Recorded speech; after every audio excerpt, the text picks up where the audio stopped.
मोक्ष एक गहरा और व्यापक आध्यात्मिक विचार है जो मुख्यतः हिंदू धर्म, बौद्ध धर्म, जैन धर्म और सिख धर्म में पाया जाता है। इसका अर्थ होता है जन्म और मृत्यु के चक्र से मुक्ति पाना। मोक्ष क्यों जरूरी माना जाता है? पहला कारण, दुखों से मुक्ति। जीवन में दुख, पीड़ा, रोग, मरण, वियोग जैसे अनेक कष्ट हैं। मोक्ष को इन सब दुखों से स्थायी मुक्ति का मार्ग माना गया है। दूसरा, कर्म बंधन से छुटकारा। हर कर्म का फल होता है और वह अगले जन्म में भी पीछा करता है।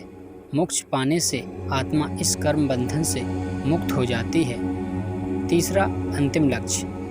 भारतीय दर्शन में मोक्ष को मानव जीवन का अंतिम और सर्वोच्च उद्देश्य माना गया है। धर्म, अर्थ, काम, मोक्ष चार पुरुषार्थों में से अंतिम और सर्वोत्तम है। शाश्वत शांति और आनंद। चौथा कारण, मोक्ष की अवस्था में आत्मा ब्रह्मा से एक हो जाती है या एक ऐसी स्थिति में पहुंच जाती है जहां ना कोई इच्छा रहती है, ना कोई संघर्ष, बस शांति और परमानंद होता है। पांचवा, बार बार जन्म लेने की थकान। पुनर्जन्म का चक्र अनंत हो सकता है। कई लोग मानते हैं कि बार बार जन्म लेकर वही कष्ट भोगने पड़ते हैं और मोक्ष इन सभी कष्टों का अंत कर देता है। मोक्ष तक पहुंचने के कुछ विशेष मार्ग। पहला, ज्ञान मार्ग। इसमें आत्मा और ब्रह्मा के स्वरूप का बोध किया जाता है।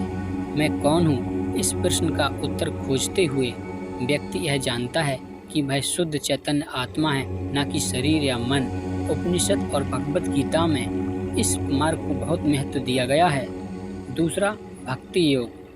इसमें व्यक्ति ईश्वर से प्रेम करता है, उसे ही सब कुछ मानकर समर्पित हो जाता है। जैसे मीरा, सूरदास, तुकाराम, इन्होंने प्रेम के माध्यम से मोक्ष प्राप्त किया।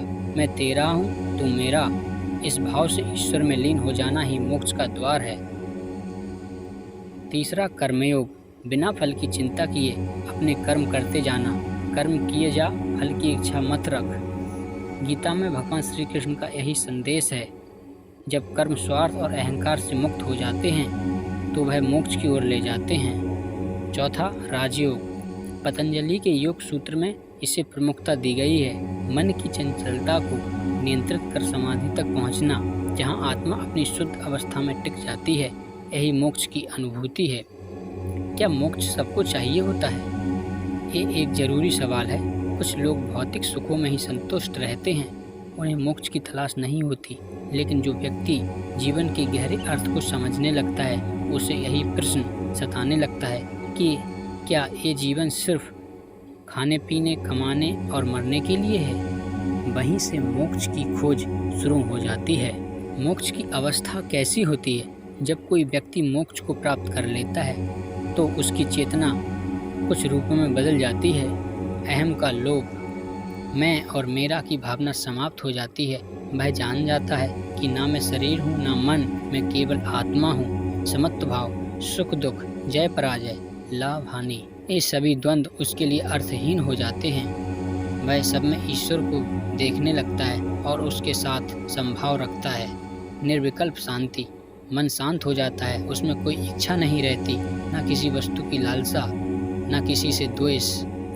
अविनाशी चेतना। मोक्ष प्राप्त आत्मा को मृत्यु का भय नहीं रहता, क्योंकि वह जान चुकी होती है कि आत्मा अजर अमर है। प्रश्न उठता है, क्या मोक्ष अभी इसी जीवन में पाया जा सकता है? उत्तर है हाँ, बिल्कुल। कई संतों ने, महापुरुषों ने मोक्ष की अनुभूति इसी जीवन में की है।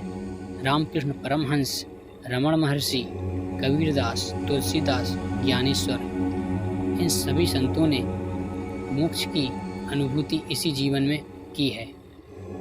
आप भी इसी जीवन में मोक्ष की प्राप्ति कर सकते हैं। बस एक सही गुरु की तलाश कीजिए और अपने आप को उनके श्री चरणों में समर्पित कर दीजिए।